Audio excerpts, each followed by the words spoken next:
ఉరుమురిమి మంగళం మీద పడినట్టు ఏపీ రాజకీయాల్లో కాకరేపుతున్న తిరుమల లడ్డు ఇష్యూ ఇప్పుడు టాలీవుడ్లోనూ సెగలు రేపుతోంది. పొరపాటును కూడా లడ్డూపై వ్యాఖ్యలు చేయకుండా హై అలర్ట్ జారీ చేసింది. తమిళ నటుడు కార్తీపై డిప్యూటీ సీఎం పవన్ కళ్యాణ్ ఆగ్రహంతో టాలీవుడ్ ఉలిక్కిపడింది. అసలు శ్రీవారి లడ్డూ వివాదంలో టాలీవుడ్ ఎందుకు దూరింది?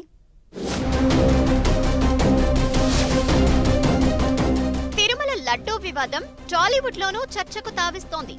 సత్యం సుందరం సినిమా ప్రీ రిలీజ్ ఈవెంట్ లో లడ్డూపై హీరో కార్తీ వ్యాఖ్యలపై డిప్యూటీ సీఎం పవన్ కళ్యాణ్ ఆగ్రహం వ్యక్తం చేయడంతో పాటు లడ్డూ అంశంలో ప్రకాష్ రాజ్ వర్సెస్ పవన్ అన్నట్టుగా సాగుతున్న డైలాగ్ వార్ పై విస్తృత చర్చ జరుగుతోంది.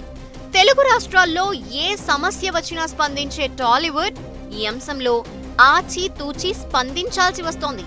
పొరపాటున నోరు జారిన పరిణామాలు తీవ్రంగా ఉండే అవకాశం ఉండటంతో టాలీవుడ్ విలవిల్లాడిపోతోందంటున్నారు.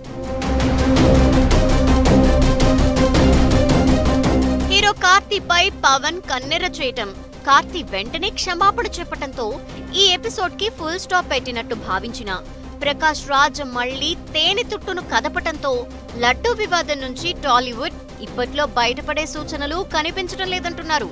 ప్రస్తుతం విదేశాల్లో షూటింగ్ లో ఉన్న ప్రకాష్ రాజ్ ఈ నెలాఖరులో స్వదేశానికి వచ్చి పవన్ కి వివరణ ఇస్తానని చెప్పడం హేట్ పుట్టేస్తోంది.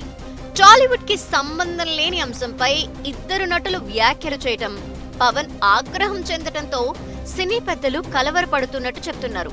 గతంలో సినీ రంగాన్ని దారుణంగా అవమానించిందని వైసీపీపై ఆరోపణలు చేసిన డిప్యూటీ సీఎం పవన్ ఇప్పుడు లడ్డూ వివాదంలోకి పరిశ్రమని తీసుకురావటంపై ఆలోచించాలని సినీ పెద్దలు కోరుతున్నారు. సాధ్యమైనంత వరకు లడ్డూ ఇష్యూకు దూరంగా ఉండాలని సినీ రంగం పెద్దలు తీర్మానించుకున్నట్టు చెప్తున్నారు. ఈ వివాదం సర్దుమణిగే వరకు ఎవరు లడ్డూ అన్న పదం జోలికే వెళ్లొద్దని సూచిస్తున్నట్టు సమాచారం.